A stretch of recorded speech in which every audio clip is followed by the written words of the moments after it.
네, 여러분. 제가 얼마 전에 인스타를 통해서 너무너무 재밌다면서 강력 추천했던 소설이 하나 있었죠. 바로 매들린 밀러의 장편 소설 키르케였는데요. 오늘은 진심을 100만 스푼 담아서 이 책을 여러분께 영업해 보도록 하겠습니다. 안녕하세요, 여러분. 북튜버 공백입니다. 모두 잘 지내고 계시죠? 오늘은 제가 지난 일주일간 정말 너무너무 재밌게 읽었던 소설책을 여러분께 소개해 드리려고 합니다. 제가 이 책 앞에서는 정말 영업 왕이 될 수밖에 없을 정도로 대단히 대단하고 엄청난 책이었습니다. 오늘 제가 소개할 책 바로 매들린 밀러의 장편 소설 키르케입니다.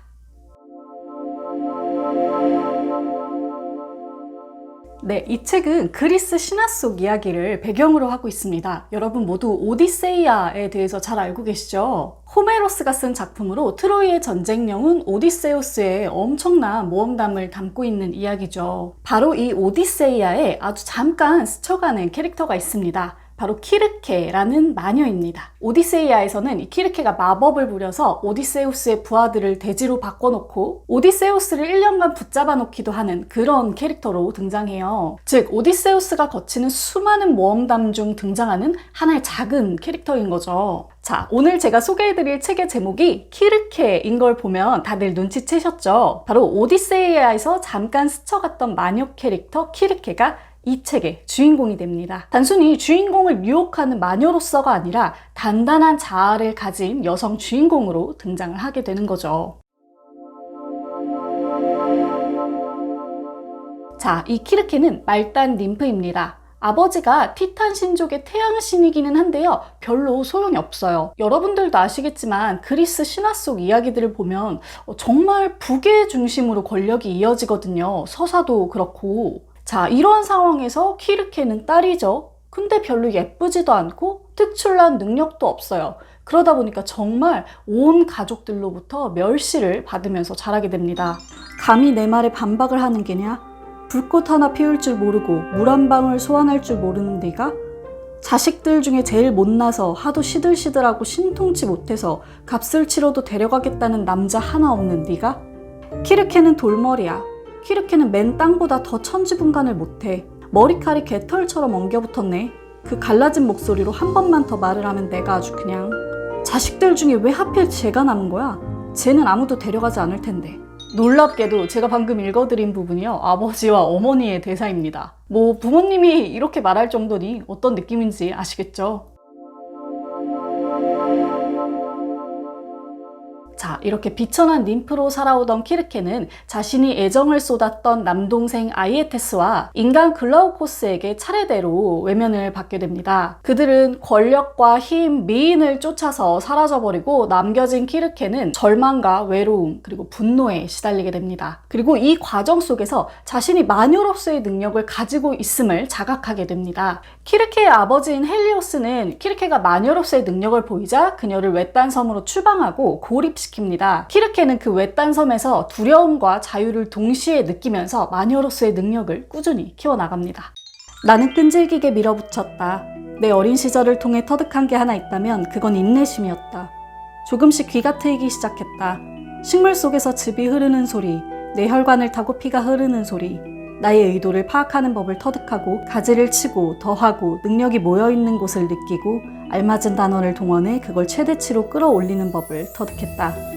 마침내 모든 게 선명해지고 마법이 나를 위해, 나만을 위해 불순물 하나 없는 노래를 부르는 순간, 그 순간을 위해 살았다. 억압받던 키르케는 이렇게 단단하게 성장하며 자신만의 목소리를 내기 시작합니다.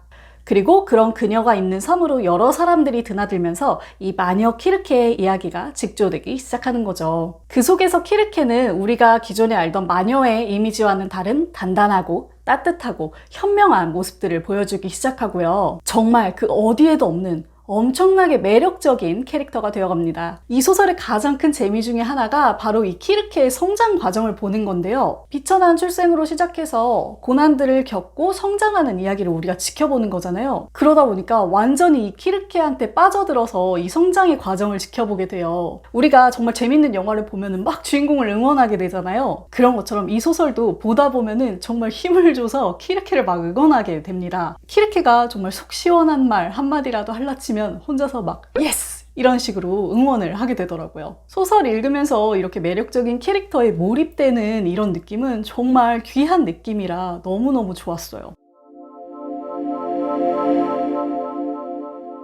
자, 여기까지 키르케의 줄거리를 들으신 분들은 이런 걱정을 하게 되실 수도 있어요. 아, 망했다. 그리스 신화래. 아, 나 잘 모르는데. 그러면 좀 읽기 어려운 거 아닌가? 저도 그랬거든요. 그리스 신화가 워낙 등장인물도 많고 가계도도 되게 복잡하잖아요. 저도 그래서 처음에 어려울 것이다 라고 예상을 하고 어떻게 책을 읽기 시작했냐면 책 읽으면서 옆에 이렇게 펜이랑 종이를 두고 아, 가계도랑 등장인물을 하나씩 적으면서 봐야지 이렇게 각오를 하고 있었어요. 하지만 결과적으로요, 이 펜과 종이를 전혀 쓰지 않았습니다. 이 책이 정말 대단한 점이요. 스토리가 너무 견고하고 흥미롭다 보니까 등장인물들이 정말 생생하게 머릿속에 자동 입력돼요. 따로 적어두거나 기억할 필요 없이 그냥 자동으로 술술술술 외워지는 느낌? 그리스 로마 신화를 몰라서 어려울 것이다 라는 편견을 완전히 깨버리는 책이었고요. 오히려 이 책을 통해서 제가 얼핏 알고 있던 그리스 신화를 더 확실하게 배우는 느낌이었어요. 그냥 대강대강 알고 있었던 그리스 신화 속 이야기들이 정말 절절하게 하나의 스토리로 다가오니까 아, 그냥 이 책으로 그리스 신화의 재미를 들여도 되겠다라는 생각이 들 정도였습니다. 저는 이 책에 등장하는 그리스 신화 속 인물들은 이제는 다시는 안 까먹을 것 같아요. 참 이 단단한 스토리텔링의 힘이라는 걸 다시금 느끼게 해준 책입니다. 탄탄한 스토리, 그리고 시종일관 흥미와 긴장을 유발하는 것이 이 책의 가장 큰 매력인데요. 보통 이렇게 긴 장편 소설을 읽으면 소설 중반부터 힘이 떨어지는 경우가 굉장히 많아요. 작가도 힘이 떨어지고 읽는 독자도 지치고. 그런데 이 책은 그렇게 중간에 루즈해지는 게 하나도 없고 정말 잘 쌓여진 계단을 차곡차곡 올라가는 듯한 그런 느낌이 들었습니다. 모든 신이 똑같을 필요는 없어. 그가 말했다. 자, 이 소설에 등장하는 키르케는요, 그야말로 그 어디에서도 찾아볼 수 없는 독보적인 캐릭터입니다. 우리가 흔히 알고 있는 그리스 신화 속 신이나 마녀의 이미지를 떠올려보면 힘과 권력을 과시하고 질투와 꾀가 많고 때론 방탕하기도 하고 자아성찰도 하지 않는 것 같고 인간을 멸시하거나 시험하고 이런 모습들이 많이 떠올려지거든요. 이 책에서도 신들의 그런 모습이 관찰돼요. 하지만 이 소설 속의 키르케는 뭔가 좀 달라요. 인간에게 따뜻하고 정이 많고 자신의 과오를 뼈저리게 돌아볼 줄 알고 온전히 자신만의 힘으로 자신만의 능력을 만들어가는 캐릭터거든요. 개인적으로는 소설 속에서 이렇게 멋진 캐릭터를 만나게 된 게 저에게는 너무너무 큰 행운이었고 또 여성의 목소리로 고대의 서사를 새롭게 듣는다는 면에서도 너무나도 뜻깊었습니다. 정말 이 키르케라는 캐릭터와 이 내용이 굉장히 오랫동안 머릿속에서 기억이 될 것 같은 느낌이에요. 아마 저 말고도 읽으시는 많은 분들이 그런 느낌을 느끼실 수 있을 것 같습니다. 네, 지금까지 강력 추천이라는 말이 아깝지 않은 소설 바로 매들린 밀러의 키르케를 소개해드렸습니다. 오늘만큼은 제가 거의 영업왕 모드가 돼서 여러분께 이 책을 마구마구 추천을 해드렸는데요. 이 영상을 보시고 많은 분들이 이 재미있는 소설을 읽어보셨으면 좋겠습니다. 자, 그럼 저는 진정하고 이제 물러가도록 하겠습니다. 여러분 모두 책 읽는 시간 되세요. 공백의 책단장이었습니다. 안녕.